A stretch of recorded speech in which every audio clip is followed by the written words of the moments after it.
Hello student, मैं रंजीत कुमार उपाध्याय आपके YouTube channel JMS chemistry classes में आपका स्वागत करता हूं।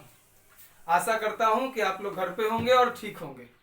देखिए, मैं कुछ दिनों से वीडियो नहीं बना पा रहा था क्योंकि कुछ काम मेरे बहुत इंपॉर्टेंट लगे थे, जिस कारण टाइम नहीं मिल पा रहा था। तो जिस वीडियो आपका बहुत दिन से आ नहीं रहा था, लेकिन आज से आपका वीडियो फिर अपलोड होगा। दो केसेस हो सकती हैं, या तो रेगुलर अपलोड हो अभी, या तो ऑल्टरनेट डे में अपलोड हो, मतलब कि जैसे कि एक दिन गैप करके। ठीक है, दोनों केस हो सकता है, लेकिन ऑल्टरनेट भी होगा या रेगुलर होगा, बस आप उसको समझेंगे। ठीक है, तो हम लोग जो है बात कर रहे थे, हम लोग IUPAC नोमेनक्लेचर पढ़ रहे हैं, जिसमें मैंने आपको मैंने फंक्शनल ग्रुप स्टार्ट किया है और फंक्शनल ग्रुप में मैंने आपको बहुत सारे केसेस पढ़ा दिए हैं। तो लास्ट वाला में हम लोग एसिड हाइलाइट्स पढ़ रहे थे, जिसमें एसिड हाइलाइट्स में आपको टेक्निकल फॉल्ट होने के कारण लास्ट वीडियो कट गया था। तो एक क्वेश्चन था जो आपको याद होगा कि लास्ट वाला क्वेश्चन, तो आप उसको बना लीजिएगा, बहुत इजी सा क्वेश्चन है और मैंने इसके कॉन्सेप्ट को करा भी दिया है। जैसे ये COOH है और यहाँ COOCl है, आप इसको सॉल्व कर लेंगे। सभी बच्चे इसको जरूर सॉल्व करेंगे। ये क्वेश्चन आपके लिए है और आप इसको सॉल्व कर लीजिएगा।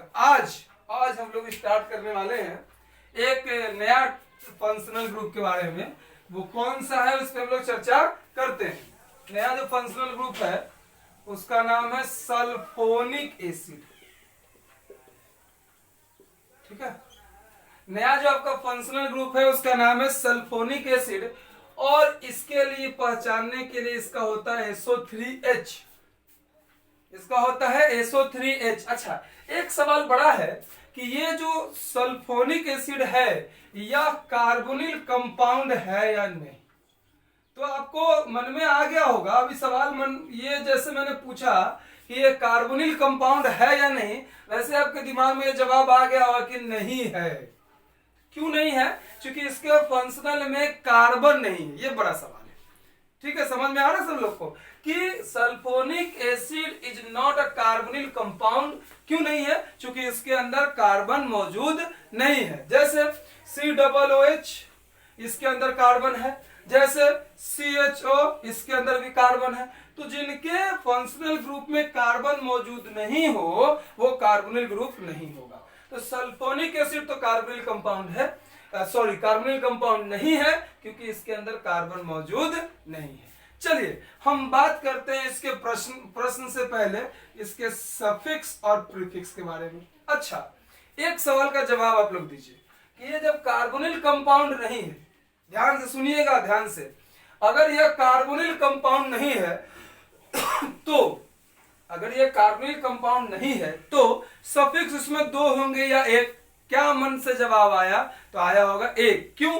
क्योंकि जब कार्बोनिल कंपाउंड होता था तभी लिखते थे व्हेन कार्बन इन मेंशन, तो ये suffix, when carbon not in mention, तो तब ये सफिक्स। लेकिन यहाँ तो ऐसा कोई पंगा है नहीं, ये सीधा सफिक्स के रूप में यूज होगा। तो इसका सफिक्स होगा सल्फोनिक एसिड। इजी सा है, जो नाम है वही इसका सफिक्स है। आ रहा है समझ में? और अगर इसके प्रीफिक्स की चर्चा की जाए तो इसका प्रीफिक्स होगा सल्फो। ठीक है, इसका प्रीफिक्स क्या होगा? सल्फो।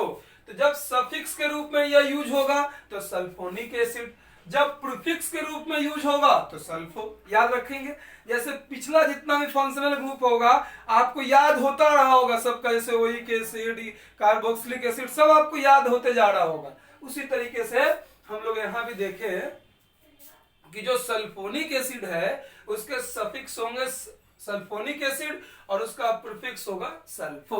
तो चलिए अब हम लोग एग्जाम्पल पे चर्चा करते हैं। जैसे मेरा जो पहला एग्जाम्पल है कुछ इस तरीके का है, तो आप देख रहे होंगे। अब सोचिए कि यहाँ SO3H है, ये फंक्शनल ग्रुप है। अच्छा, ये इसमें कार्बन नहीं है और आप पढ़े हैं कि जब भी मेन चेन होगा तो कार्बन वाला ही होगा।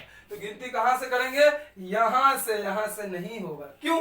क्योंकि जब भी जो मेन चेन होता है वो किसका होता है? कार्बन वाला होता है, और इसमें तो कार्बन मौजूद है नहीं। तो क्या होगा? 1 2 3 4 5। ठीक है, 1 2 3 4 5। अब आपको रूल पता है, पहले प्रीफिक्स, तो इसमें प्रीफिक्स तो है नहीं, फिर वर्ड रूट, तो वर्ड रूट मतलब 5, 5 का मतलब होता है पेन, ठीक है। सभी में सिंगल बॉन्ड मौजूद है तो क्या होगा, पेंटेन, ए नहीं लगेगा, आ रहा है समझ में। उसके बाद फंक्शन सफिक्स प्राइमरी ये हो गया, और सफिक्स सेकेंडरी का मतलब फंक्शनल ग्रुप, तो पेंटेन 1, पेंटेन उसके बाद 1, उसके बाद इसका नाम क्या है, जब ये सफिक्स के रूप में यूज होगा तो नाम होगा सल्फोनिक एसिड। बोलो बात समझ में आता है, बहुत आसान लग रहा होगा, इसका नाम होगा पेंटेन 1 सल्फोनिक एसिड, बहुत इजी है, एकदम आसानी से आप इसको समझ सकते हैं। तो सल्फोनिक एसिड का रूल क्या था वो क्लियर हो गया होगा कि जब सफिक्स के रूप में यूज हो तो सल्फोनिक एसिड, प्रीफिक्स के रूप में यूज हो तो सल्फो। एक प्रश्न हम लोगों ने अभी देख चुके हैं, अब हम लोग अपने नेक्स्ट क्वेश्चन की ओर बढ़ेंगे, उससे पहले आप इसको कॉपी करेंगे, ठीक है। थोड़ा टाइम आपको देते हैं उसके लिए ताकि आप कॉपी कर सके, ज्यादा टाइम नहीं दे पाएंगे। अगर आप इतने टाइम में कॉपी कर लिए तो अच्छी बात है, नहीं तो वीडियो पॉज करके तब इसको कॉपी करें, ठीक है। लिखिए,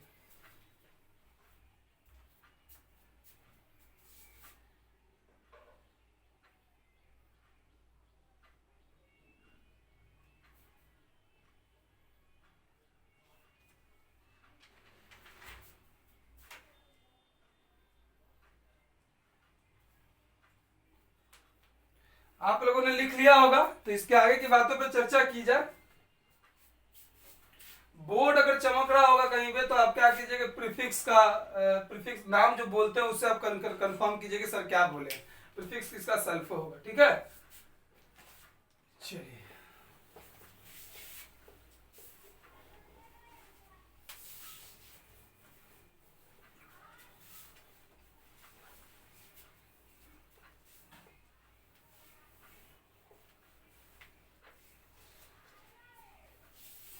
चलिए हम लोग बात करते हैं अपने अगले प्रश्न पे। दूसरा जो क्वेश्चन है उसको देख लीजिए, मानी है, ठीक है। तो जहां फंक्शनल ग्रुप है गिनती वहीं से होगी, तो 1 इधर नहीं आ सकते, क्यों बताइए रीजन। इधर आएंगे तो हमारा ये जो मेरा जो ब्रांच है ये दूर हो जाएगा, और इधर जाएंगे तो नजदीक हो जाएगा, तो 1 2 3 4 5 6, नाम क्या होगा बताइए, नाम होगा 2 इथाइल, है ना, नाम क्या होगा बताइए, 2 इथाइल। उसके बाद क्या करें, उसके बाद हमारा प्रीफिक्स हो गया, प्रीफिक्स के बाद वर्ड रूट, तो वर्ड रूट क्या है, तो वर्ड रूट ये वाला है, लेकिन ये वाला क्या है, तो रिंग है, तो रिंग के लिए क्या लगेगा, साइक्लो, तो 2 इथाइल साइक्लो। उसके बाद 6 के लिए हेक्स, और सभी सिंगल बॉन्ड है तो हेक्सेन, तो 2 ethyl cyclohexane. Prefix word root plus suffix primary plus suffix secondary, तो सफिक्स सेकेंडरी मतलब क्या, क्या 1 पे है, तो 1 क्या, सल्फोनिक एसिड। क्लियर है, आ रहा है समझ में। एक बार में दो काम नहीं कीजिएगा, लिखिएगा तो समझिएगा, जब इंपॉर्टेंट समझते समय लिखना नहीं है, जब कुछ बात लगे तो वो लिख लीजिए, लेकिन मैं टाइम दूंगा आपको लिखने के लिए, ठीक है। तो चलिए नेक्स्ट क्वेश्चन की ओर हम लोग बढ़ते हैं।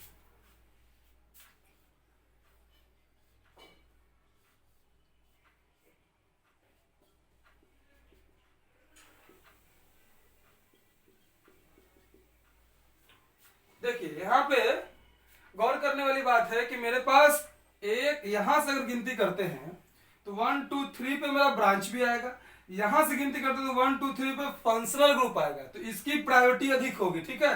तो यहां से इधर नहीं आने का, इधर ही जाने का, 1 2 3 4 5 6, समझ में आ गया। यहां से इधर क्यों गए, क्योंकि मेरा फंक्शनल ग्रुप भी 3 पे है और मेरा ब्रांच भी 3 पे, अगर ये 2 पे होता तो इधर इधर से ही गिनती आती, ठीक है। क्लियर हो रहा है, तो क्या करेंगे, लिखेंगे नाम क्या होगा, 5। देखिए ध्यान दीजिएगा, यहाँ पे एक ये भी मिथाइल है और ये दूसरा मिथाइल है, तो 5 5 2 के लिए क्या होगा बताइए, 5 5 डाइमिथाइल। ध्यान दीजिएगा, 2 के लिए होगा 5 5 डाइमिथाइल। उसके बाद बात करें, इसका काम हमने कर लिया प्रीफिक्स का, उसके बाद ब्रांच, तो ब्रांच में क्या होगा, साइक्लो होगा ना, साइक्लो 5 5 डाइमिथाइल साइक्लो। और उसके बाद 6 के लिए क्या होगा, हेक्स, और सभी सिंगल बॉन्ड वाले हैं तो हेक्सेन। क्लियर हो रहा है। और उसके बाद फिर सफिक्स सेकेंडरी, तो कितना कितना पे है, एक 1 पे है और एक 3 पे है, 1 2 3, तो 4 5 6, तो 3 पे है, 1 3 डाई, डाई क्या, डाई सल्फोनिक एसिड।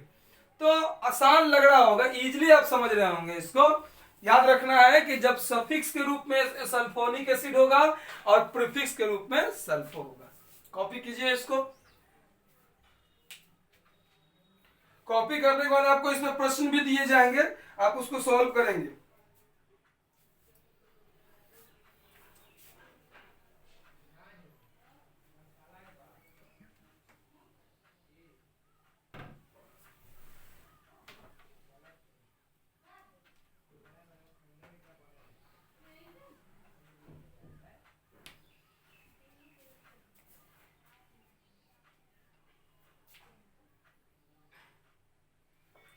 चलिए, आप लोगों ने कॉपी कर लिया होगा, तो चलिए हम लोग आगे प्रश्न, आपको कुछ क्वेश्चन करवाते हैं, आपको ध्यान दीजिए।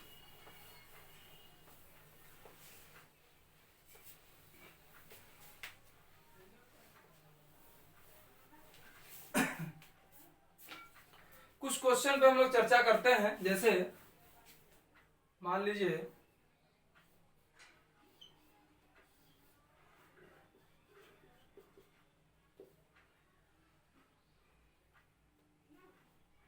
ये बना के दिखाइए सब लोग अभी। ये पहला क्वेश्चन आपके लिए क्वेश्चन नंबर 4 है, लेकिन ये आपका बनाना है, सॉल्व कीजिए इसको। सब लोग सॉल्व करेंगे इसको। एक क्वेश्चन और है, इसको भी नोट कीजिए और इसको भी सॉल्व कीजिए।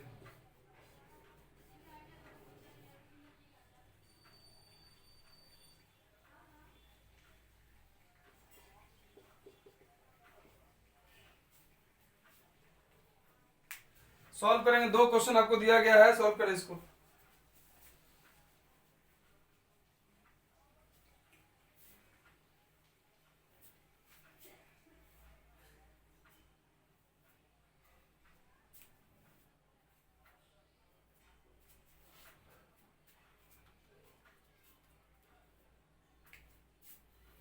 दो क्वेश्चन है, उसको सॉल्व करेंगे सब लोग।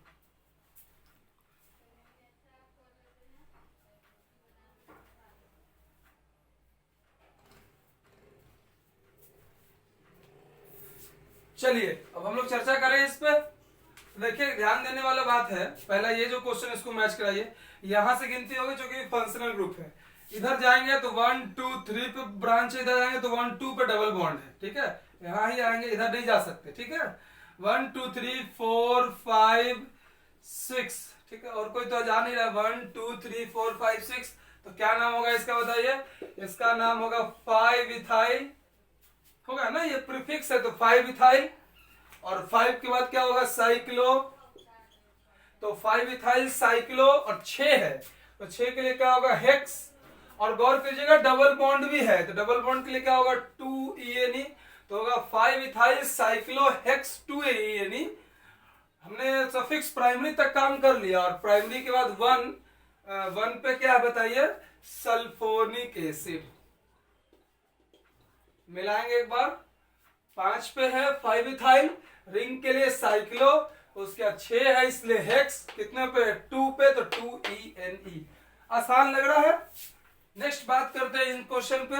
आपको पता है कि ये कितने लोग का सही हो गया होगा, देखिए मिलाइए। देखिए, आप जितना प्रैक्टिस करेंगे उतना ज्यादा अच्छा होगा आपके लिए। अगर हम इनकी बात करें तो आप देखिएगा कि ये बाइसाइक्लो कंपाउंड है, समझिएगा, ध्यान दीजिएगा। और बाइसाइक्लो का रूल कहता है कि जब भी काउंटिंग होगी तो वो, अगर आपने, सुन लीजिए, इससे पहले समझ लीजिए, अगर आपने पीछे का सारे पार्ट नहीं देखे हैं तो उसको देख के आइए पूरा कंप्लीट, तब यहाँ पूरा क्लियर समझ में आएगा। अब देखिए, एक चीज समझना क्या है कि बाइसाइक्लो कंपाउंड में जो काउंटिंग होती है वो ब्रिज से होती है, और यही हमारा ब्रिज है। तो जब ब्रिज से काउंटिंग होती है तो क्या करना है, तो गिनती जब भी बाइसाइक्लो में होता है तो पहले बड़े रिंग की तरफ जाते हैं। ये वाला बड़ा रिंग है, ये छोटा रिंग है, आ रहा है समझ में। तो कभी भी गलती मत कीजिएगा कि यहां से अगर गिनती शुरू कीजिएगा तो इधर आ जाइएगा। मन में एक प्रश्न आएगा कि फंक्शनल ग्रुप है तो सर उधर जाएंगे, तो नहीं।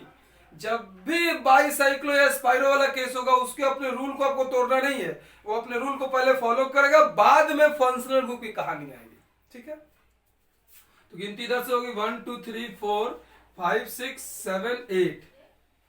अगर यहां से करेंगे तो 1 2 3 4 5 6 7। गलती है, देखिए ध्यान दीजिए, यही सोचना पड़ेगा थोड़ा सा। अगर हम यहां से गिनती किए करते तो ये 8 पे आएगा, लेकिन अगर यहां से करें 1 2 3 4 5 6 7, ये गलती मत कीजिएगा। देखिए कि कम नंबर में कौन सा है। अगर इधर से गिनती करते हैं तो ये 8 पे जाएगा, इधर से करेंगे तो ये 7 पे जाएगा, ये भी देखना पड़ेगा आपको। ठीक है, तो चलिए क्या होगा बताइए। इसका होगा 22 साइक्लो, कोई प्रीफिक्स तो है नहीं, नहीं है, तो 22 साइक्लो। उसके बाद बड़ा रिंग के लिए, बड़ा रिंग में 1 2 3 4 4, छोटा रिंग के लिए तो 1 2, ये दोनों तो कॉमन पॉइंट है 2, और सबसे छोटे के लिए 0, तो 22 साइक्लो 4 2 0, 22 साइक्लो 4 2 0। उसके बाद क्या करें, उसके बाद हो गया हमारा वर्ड रूट हो गया।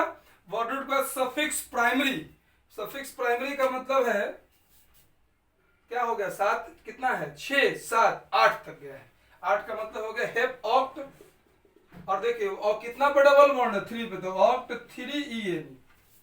22 साइक्लो 4 2 0, 4 इनके लिए, 1 2 3 4 इनके लिए, 2 और 0 इनके लिए। ठीक है, उसके बाद वर्ड रूट, तो वर्ड रूट कितने हो गए 8, 8 के लिए क्या होगा ऑक्ट, ऑक्ट कितने पे 3 EN। उसके बाद हो गया वर्ड रूट के बाद सफिक्स प्राइमरी, तो जो हमने कर लिया। उसके बाद सफिक्स सेकेंडरी, तो कितने पे 7 पे। 7 पे क्या है बताइए, 7 पे है सल्फोनिक एसिड। बहुत लोग का सही भी हुआ होगा, कुछ लोग का गलत भी हुआ होगा, तो सही नहीं हुआ है तो इसको मिला लीजिए, देख लीजिए समझ में आ गया होगा। उतारिए इसको।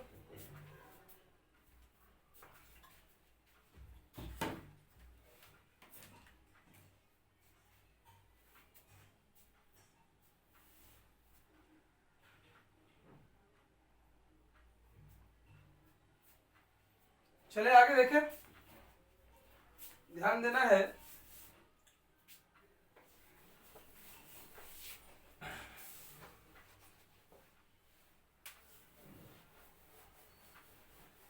आगे वाले प्रश्न पे हम लोग चर्चा करते हैं। आगे वाला प्रश्न क्या है देखिए, ध्यान देना है। क्या होगा, जैसे आपके सामने एक और प्रश्न दे रहा हूं मैंने,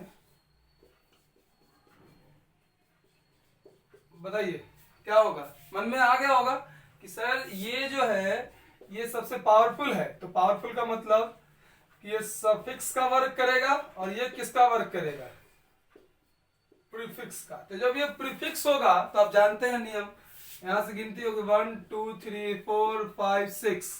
अच्छा बताइए, तो प्रीफिक्स के रूप में जब यूज होगा तो इसका क्या होगा, ध्यान आया, क्या होगा सल्फो। तो सल्फो कितना पे 4, क्या हो गया 4 सल्फो। उसके बाद साइक्लो, और साइक्लो के बाद रिंग कितना वाला 6 वाला, तो हेक्स। सफिक्स प्राइमरी तो साइक्लोहेक्सेन, और 1 पे है क्या बताइए, इनके लिए क्या लगेगा, ओइक एसिड की कार्बोक्सिलिक एसिड। इनका कार्बन मेन चेन में नहीं है लेकिन सफिक्स तो है, तो क्या लगेगा 1 कार्बोक्सिलिक एसिड। एकदम आसान लग रहा होगा, आ रहा है समझ में, आप इजीली इसको बना सकते हैं। इसके बाद मैं आपको होमवर्क कुछ दूंगा वो एनसीईआरटी से बनाने के लिए, आप एक बार दिया भी था पिछले बार, तो शायद आप सॉल्व किए होंगे। तो चलिए आगे की बातों पे चर्चा की जाती है, इसको आप लोग नोट कर लीजिए सब लोग।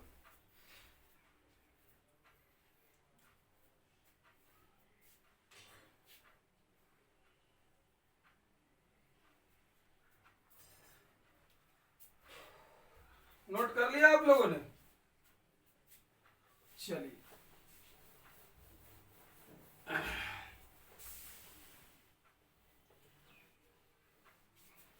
देखिए, अभी मैंने आपको जो बताया इसमें आपको मैंने क्या बताया बताइए, इसमें मैंने आपको बताया कि सल्फोनिक एसिड वाला केस, तो कुछ इस पे वर्क भी दे देता हूं, आप लोग इसको सॉल्व कर लीजिएगा।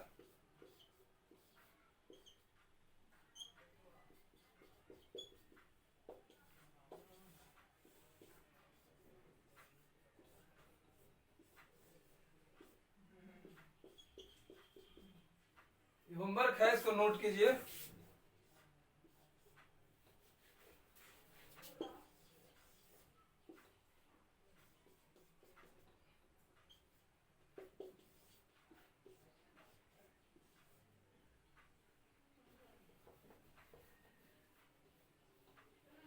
इसको नोट करेंगे सब लोग।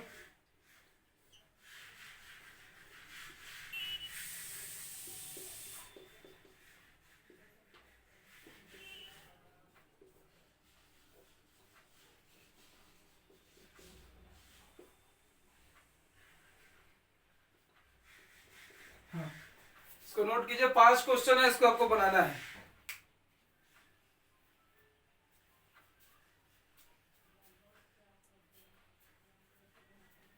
सॉल्व कर लेंगे इसको, सब लोग नोट कर लीजिए।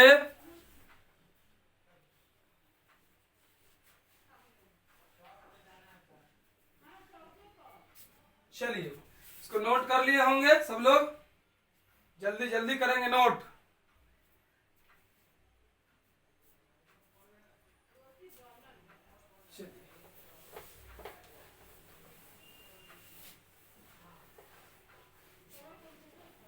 मेरा जो अगला फंक्शनल ग्रुप है, वो मेरा अगला फंक्शनल ग्रुप है एनहाइड्राइड। क्या है बताइए? अगला मेरा फंक्शनल ग्रुप है एनहाइड्राइड। कैसे होगा एनहाइड्राइड? देखिए, पहचान पहले समझिएगा एनहाइड्राइड क्या है। एनहाइड्राइड का मतलब होता है डिहाइड्रेशन ऑफ कार्बोक्सिलिक एसिड। ठीक है, ये है मतलब कि अगर हम इसको बोलते हैं निर्जलीकृत, हिंदी वाले बच्चे सुनिएगा, इसको बोलते हैं निर्जलीकृत, मतलब पानी को हटाना, डिहाइड्रेट करना। कहता है बॉडी डिहाइड्रेट हो गया मतलब पानी की कमी है, तो यहां पढ़ना है dehydration of carboxylic acid, this is called anhydride. मतलब कार्बोक्सिलिक एसिड से हमको डिहाइड्रेशन करना है।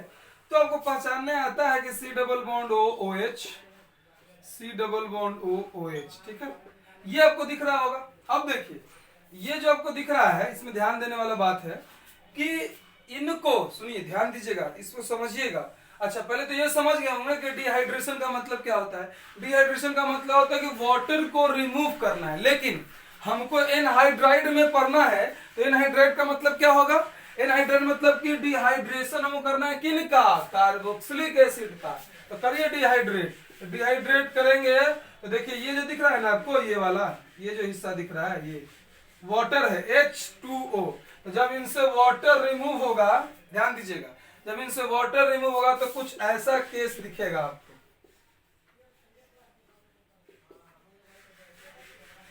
कुछ इस तरीके का केस आपको दिखेगा। दिख रहा है सबको? डिहाइड्रेशन ऑफ कार्बोक्सिलिक एसिड का मतलब है कि जब हमने कार्बोक्सिल COOH, कार्बोक्सिलिक एसिड है, इसमें कार्बोक्सिलिक एसिड से मैंने वाटर को रिमूव कर दिया। वाटर को जब रिमूव किया तो रिमूव करने के बाद मेरे पास क्या तैयार हो गया? तो मेरे पास तैयार हो गया एनहाइड्राइड। तो बताइए, एनहाइड्राइड पहचानने का तरीका समझ में आया? एनहाइड्राइड कैसे पहचानेंगे? तो एनहाइड्राइड पहचानने का तरीका है कि जब कार्बोक्सिलिक एसिड को डिहाइड्रेट करिएगा तो डिहाइड्रेट करने के बाद वो एनहाइड्राइड का निर्माण करेगा। कार्बोक्सिलिक एसिड को जब डिहाइड्रेट कीजिएगा, डिहाइड्रेशन इसका होगा, तो ये एनहाइड्राइड का निर्माण करेगा। तो ये दिखा आपको कार्बोक्सिलिक एसिड। कार्बोक्सिलिक एसिड क्या होता है? COOH। तो ये कार्बोक्सिलिक एसिड है और इससे हमने वाटर को हटा दिया। हटाने के बाद हमारे पास एनहाइड्राइड बन गया। ठीक है, ठीक है। अब देखिए, अब इसमें एक सवाल और पूछा जाएगा कि सवाल यह होगा कि इसमें आपको कार्बोक्सिलिक एसिड जो है, इस कार्बोक्सिलिक एसिड में सफिक्स क्या यूज हो रहा था? और सफिक्स दो तरीके का था। अच्छा, एक सवाल पहले ये समझिए कि यह जो यह कार्बोनिल कंपाउंड होगा कि नहीं होगा? ये जो एनहाइड्राइड है होगा। क्यों होगा बताइए? कार्बोनिल कंपाउंड अर्थात फंक्शनल ग्रुप कार्बोनिल है। क्यों है? क्योंकि इनमें भी क्या मौजूद है? कार्बन मौजूद है। इनमें भी क्या मौजूद है बताइए? कार्बन। तो चलिए इसको नोट कीजिए, इस पे हम बात करेंगे आगे। फिर नोट करेंगे सब लोग।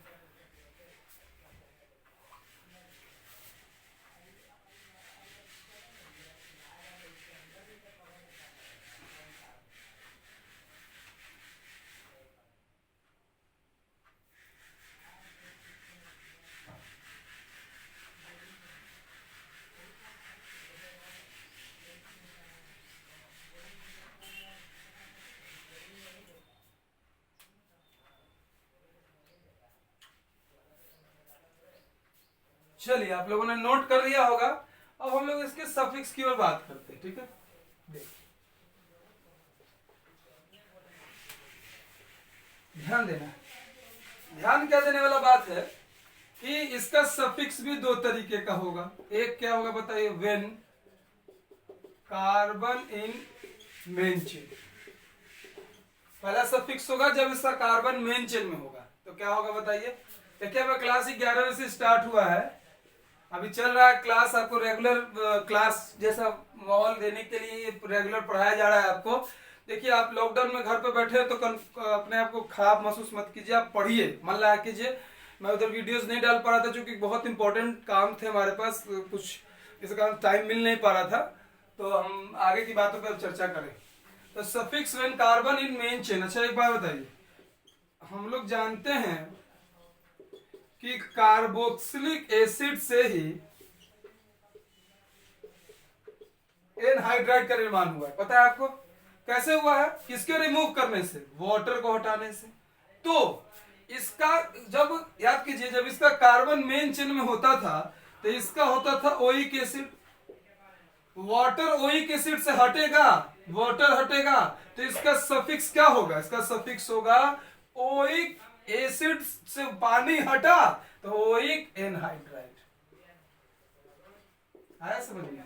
मतलब ओइक एसिड किस में चेंज हो गया? ओइक एनहाइड्राइड में। इजी है। दूसरा वाला कॉन्सेप्ट क्या है कि when carbon not in main chain, मतलब जब कार्बन मेन चेन में नहीं हो तो कार्बोक्सिलिक एसिड का क्या होता था बताइए? कार्बोक्सिलिक एसिड होता था। अब जब इससे वाटर हट जाएगा तो क्या नाम होगा बताइए? तो बताइए क्या होगा, सोचिए क्या होगा। जैसे ये ओइक एसिड से ओइक एनहाइड्राइड हो गया, उसी प्रकार ये कार्बोक्सिलिक एसिड से कार्बोक्सिलिक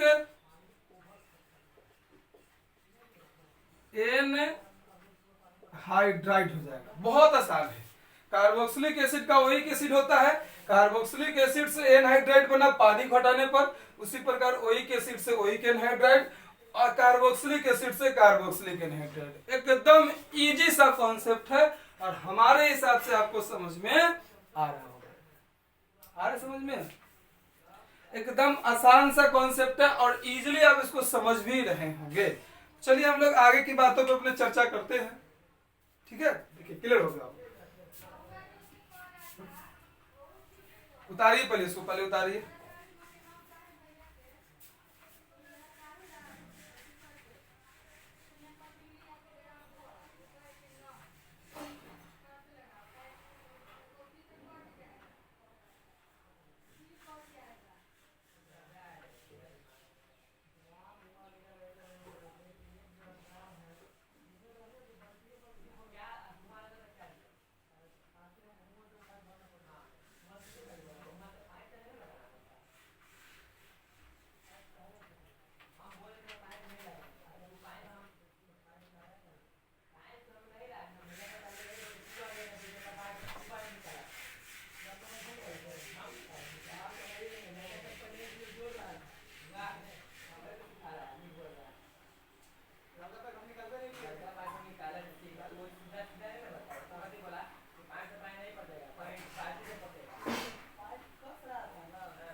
हो गया? चलिए इस पर हम लोग प्रश्न पे चर्चा करते हैं।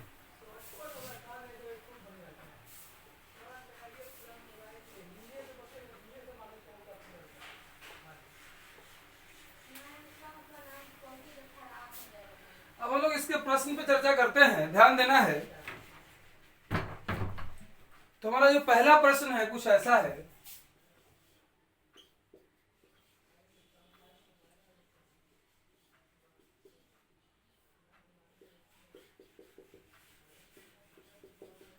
आपको 10 सेकंड का समय देते हैं, सोचिए इसका क्या नाम हो सकता है।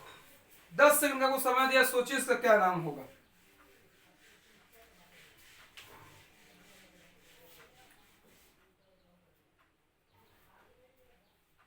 बताइए। देखिए ये वाला जो केस है, ये जो O दिख रहा है, ये ओइक एनहाइड्राइड को पहचानता है। तो इसमें क्या होगा कि इसमें दोनों तरफ से कार्बन है, तो देखिए सिखाते हैं आपको। जब बराबर हो तो कुछ नहीं करो, देख लो दोनों को, तो बराबर है, दोनों तरफ सेम कार्बन है, दोनों को देख लीजिए। और दोनों में देखिए कि दोनों, ये तो सिंगल बॉन्ड वाला है, सिंगल बॉन्ड ही होगा क्योंकि कार्बन अपने आप को 4 बॉन्ड से बांधता है। तो समझना है कि जब ये भी दो ये भी दो, तो दोनों का एक ही पॉइंट निकलेगा, तो 2 कार्बन वाले को ईथ बोलते हैं। तो सीधा लिखिए ईथ। अभी प्रश्न आएगा तो और क्लियर होगा कॉन्सेप्ट। तो क्या होगा, ईथ, और सभी सिंगल बॉन्ड है तो इथेन हो जाएगा। आ रहा है समझ में, आ रहा है इथेन, क्योंकि दोनों तरफ सेम है। अभी दूसरा क्वेश्चन जब करेंगे तो और आसान लगेगा आपको। इथेन, उसके बाद कितना पे है, 1, और ये देखिए ये भी 1 ये भी 1, दोनों 1 पे ही ये वाला ओइक एनहाइड्राइड है। तो क्या होगा, 1 ओइक एनहाइड्राइड। क्लियर है। अब देखिए यहां पे O लगा हुआ है तो ये वाला E हट जाएगा। ये समझ में आया कि नहीं आया।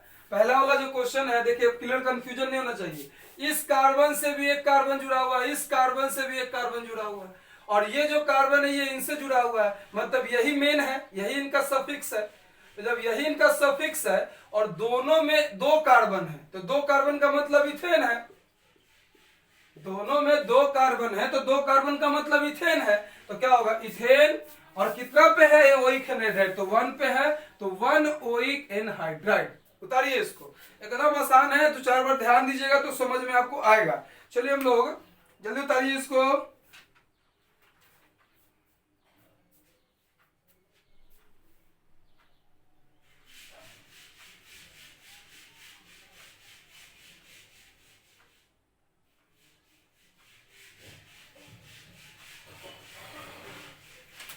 चलिए दूसरे क्वेश्चन के, अच्छा एक मन में और सवाल अब क्या आ रहा होगा कि सर प्रीफिक्स इसका होता है कि नहीं। इसका प्रीफिक्स जनरली नहीं होता है, आपके यूज में नहीं आएगा, ठीक है, बाद में पढ़ना है, लेकिन इसमें जनरली नहीं होता है प्रीफिक्स, ठीक है। चलिए दूसरे प्रश्न की ओर बढ़ते हैं।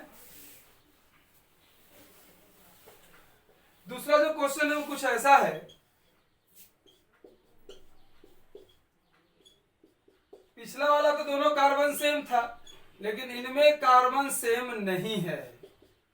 अब देखिए ये 2 कार्बन वाला हो गया, ये कितना वाला हो गया, 3 कार्बन वाला, ये 2 है ये 3 है, तो क्या होगा, तो बस कुछ नहीं, अल्फाबेट को ऑर्डर को फॉलो कीजिए, ओइक लगाना है दोनों में, तब क्या होगा बताइए। देखिए समझिए, ध्यान दीजिएगा, ये जो दिख रहा है आपको, ये जो दिख रहा है ये किससे बना है, ये कार्बोक्सिलिक एसिड है ना, कार्बोक्सिलिक एसिड, उसी का ना वाटर हटाया गया है, तो बस कुछ नहीं, तो ये जो होगा ये होगा इथेनोइक, और ये जो होगा 3 कार्बन के कारण, 3 कार्बन क्या होगा, प्रोपेनोइक, ठीक है। और इसमें पोजीशन देने का जरूरत नहीं है क्योंकि दोनों अलग अलग है, तो क्या नाम होगा बताइए। तो इनका नाम होगा, पहले ई आता है पहले पी आता है, तो पहले तो ई आता है, तो नाम होगा इथेनोइक प्रोपेनोइक ओइक एनहाइड्राइड। हो सकता है कि आपको कंफ्यूजन इसमें थोड़ा हो, लेकिन 2-3 बार में आप समझ जाइएगा। Ethanoic propanoic oic anhydride, ethanoic propanoic anhydride, ठीक है। कार्बन सेम नहीं था दोनों में, इसलिए कॉपी कीजिए इसको। क्वेश्चंस जब ज्यादा डिस्कस होगा तो आपको कंफ्यूजन दूर होता जाएगा, नोट करेंगे इसको।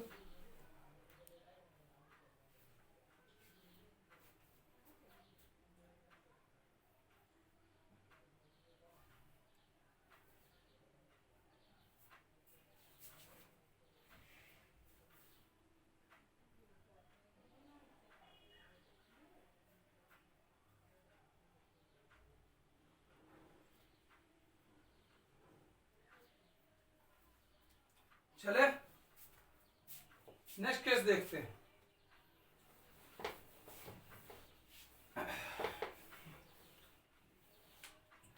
नेक्स्ट कुछ ऐसा सवाल है,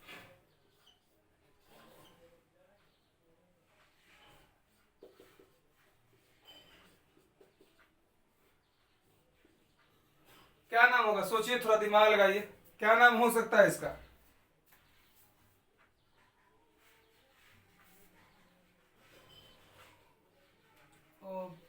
क्या नाम हो सकता है इसका, बताइए बताइए, सोचिए क्या होगा, गिनती कहां से होगी।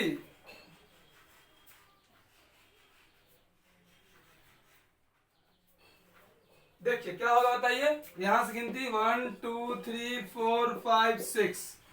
सबसे पहले रिंग है तो रिंग के लिए क्या लगेगा, साइक्लो, उसके बाद हेक्स। अच्छा एक मिनट, लास्ट वाले इसके पहले वाले जो क्वेश्चन था उस क्वेश्चन में मैंने ओइक एनहाइड्राइड लास्ट में लिखा है, राइट? नहीं नहीं, उसमें वो नहीं होगा, उसमें होगा इथेनोइक प्रोपेनोइक। जब एक बार ओइक लग ही गया तो दोबारा नहीं लगेगा एनहाइड्राइड, ठीक है? मतलब एक इस साइड वाले के लिए इथेनोइक, पिछला वाला क्वेश्चन, इस साइड वाले के लिए इथेनोइक, ऊपर वाले के लिए प्रोपेनोइक, इनके लिए एनहाइड्राइड। वैसे केस में इनको ऐसे करेंगे, ठीक है ना? ये समझना है आपको। चलिए आगे बात करते हैं। तो क्या होगा इसमें बताइए, इसमें होगा साइक्लोहेक्सेन, और एक कितना पे है, 1 पे है, एक कितना पे है, 2 पे। दोनों कार्बन के पोजीशन को देखना है। तो क्या होगा, साइक्लोहेक्सेन 1 2 डाई। डाई क्या होगा बताइए, डाई इनका कार्बन मेन चेन में नहीं है, तो 1 2 di carboxylic anhydride, 1 2 di carboxylic anhydride. तो एकदम आसान है, इजिली आपको समझ में भी आ गया होगा। इस cyclohexane 1 2 di carboxylic anhydride, clear है? इनके लिए भी कार्बन के लिए और इनके लिए भी कार्बन के लिए। जब रिंग वाला होगा तो ऐसा सिचुएशन, बिना रिंग वाला होगा सेम होगा तो एक ही नाम, दोनों तरफ दो दो कार्बन था, देखे थे इथेन लिखे थे। अलग अलग होगा तो सबका अलग अलग नाम लिखना होगा, लास्ट में एनहाइड्राइड सिर्फ इनके लिए लगाना होगा। इस तरीके से एसिड एनहाइड्राइड वाला जो केस है वो आपको थोड़ा थोड़ा समझ में आ रहा होगा, और प्रश्न पे चर्चा करेंगे। पहले आप इसको कॉपी कीजिए।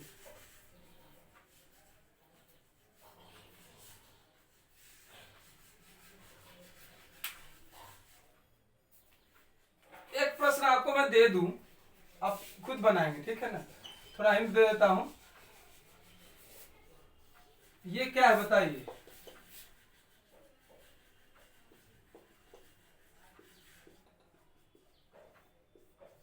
ये बाईसाइक्लो है ना? ये बाईसाइक्लो है, तो इसमें आप नाम लिख सकते हैं, फिर वही होगा 1 2 पोजीशन होगा लास्ट में। कर लीजिएगा सब लोग, इसको बना लेंगे सब लोग, इसको कॉपी कर लीजिए। ये आपका HW हो गया। कॉपी करेंगे इसको, सॉल्व कॉपी करके घर पे सॉल्व कर लेंगे इसको।